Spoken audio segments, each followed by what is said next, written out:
Thanks for tuning into the channel where we have created another new segment called Wednesday Armchair Detectives. So this just analyzes true crime and doesn't necessarily accept the police's explanation for things, sometimes, if it even gets to that point.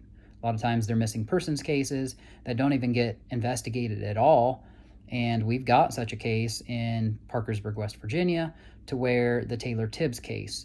A lot of you guys following this channel already know about that, how Taylor Tibbs was murdered 1 year to the day after Gretchen Fleming was disappeared. We still don't know if Fleming was murdered or human trafficked, but on December 4th, Taylor Tibbs was also murdered, and we've got a lot of new information on that case. So subscribe to this channel if you want to hear about that local case, because there's a lot of heads that are about to turn regarding it. Now, let's talk about this Indian girl who was 19 years old who has been found dead working at a Halifax, Nova Scotia Wal-Mart Saturday night.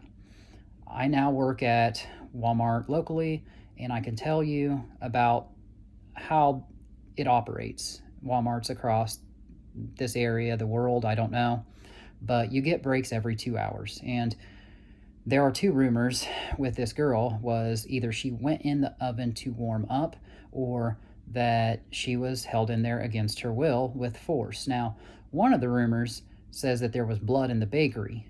I don't know if that's true. I can't confirm it, but we're going to investigate both of these avenues and see which one could hold truth. Now, the police, the Halifax Regional Police, have said to keep the rumors at bay, to consider the family and the friends. I hate it when they do this stuff, because it's not the police that solves these crimes oftentimes. I mean, if you look at the Delphi murders of those two young girls, or that Richard, whatever his name was, in Delphi, Indiana, it was YouTubers who caught him. It wasn't the police. So I highly encourage you armchair detectives to keep doing what you're doing. And I'm going to join that force in doing these videos as well. So let's analyze rumor number one. She went in the oven to warm up, and it was just an accidental death. Now, you get breaks every 2 hours, like I said, at Walmart, and the Halifax Regional Police, through 911, I'm assuming, were called at around 9 o'clock at night. And if you would get your break would have been right at 9 o'clock, because the store closes at 11. So the fact that they were called right around 9 makes me question it already. But let's just say she went out to smoke. Let's assume she was a smoker, and she went in and she wanted to get warmed up.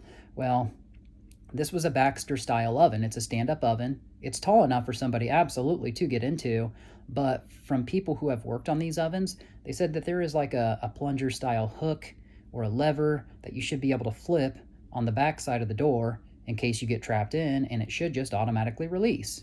Any freezer or oven that's big enough for somebody to get in should be installed with a safety mechanism. Now, you can argue maybe she just didn't know it was there, she didn't understand how it worked, and I could see that logic. I mean, unless you're told, you wouldn't know. But if people are getting in there to warm up, it's definitely not what the team leads are having them do. They would get fired on the spot for that.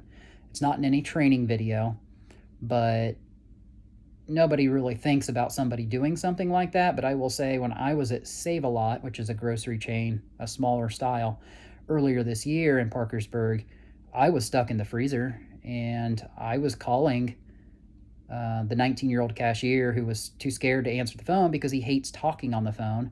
So here I was stuck in the freezer, and it was so jam-packed in there that I had to climb on top of all the ice cream pallets and all the frozen pizzas and boxes, and there was 6 inches of leeway to where I could use my foot to kick open the latch to get that door to open.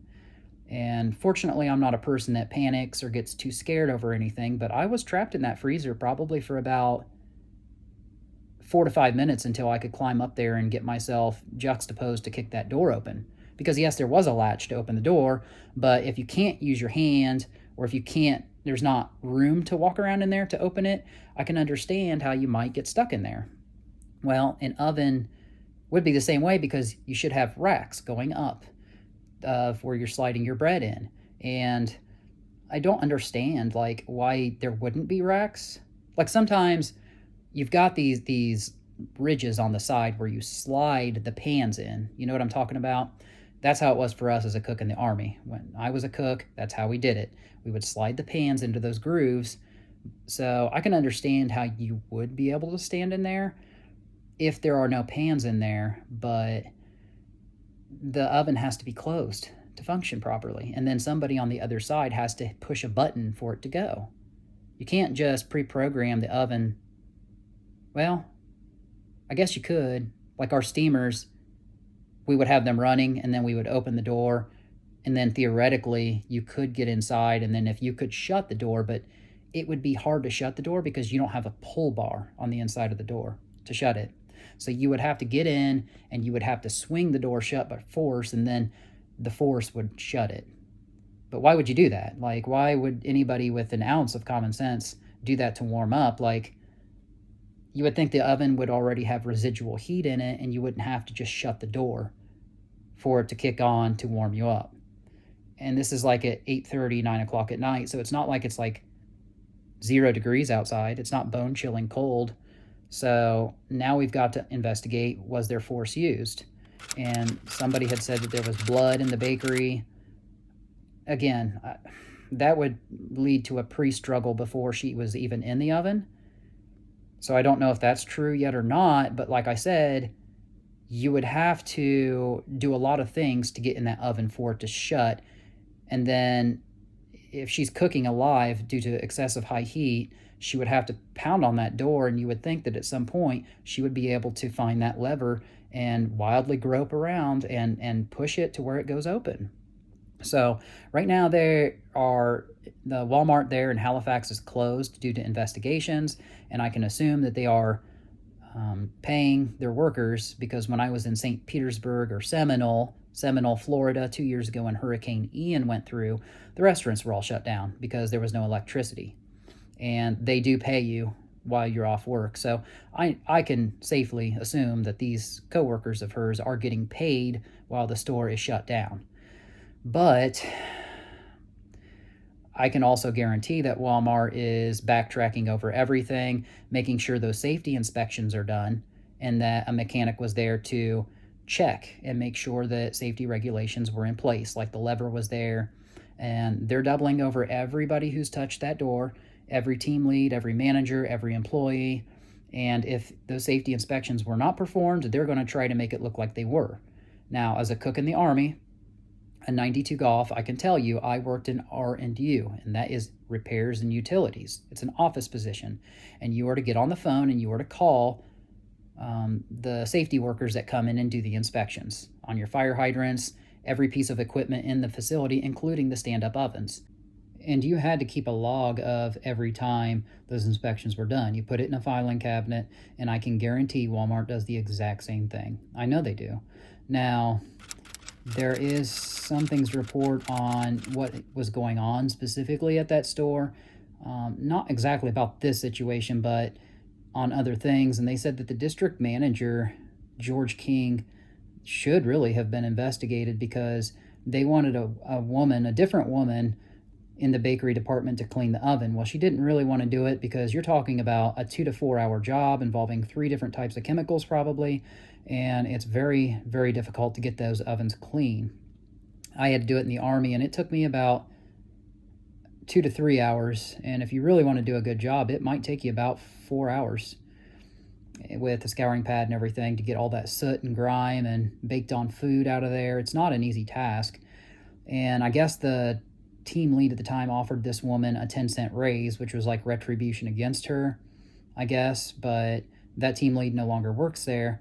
And then in a separate case of somebody claiming that as a cashier, she wasn't making her scans fast enough, so this team lead by the name of Kim at that Halifax Walmart was giving her all kinds of crap. And I can confirm that Walmart is not an easy place to work. You have to work at the speed of at least 2 people all the time. It's like factory work. And night shift is a little harder than days, but with that being said, this girl wasn't making her scan, so this Kim had other team leads and managers stand behind her, and they were watching her, and they're like, we can't see anything that you're doing wrong. You seem like you're doing a good job to us. That wasn't good enough for that Kim, so they would follow this girl, this woman, to the bathroom. And because she kept going to the bathroom a lot and they thought she was doing drugs. Well, she had an undiagnosed case of Crohn's disease, so it made her go to the bathroom a lot. And one day they followed her in there and they could hear her taking a crap.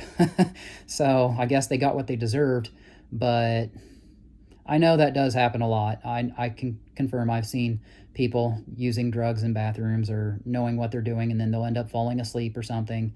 So that happens in a lot of places. So I can't be mad that they thought that, but this girl, that wasn't the case. So apparently she said that Kim was a nightmare to work for, but you got to look at all these things. I mean, how was that Walmart being run? Why did this happen? Was this an accidental death with the Indian girl who's 19 getting in an oven, or was there some kind of foul play involved where somebody held that door shut and pushed a button to turn the oven on, thinking it was fun and games to play a prank on her, and come to find out that she couldn't get out and died? I mean, the truth's going to come out.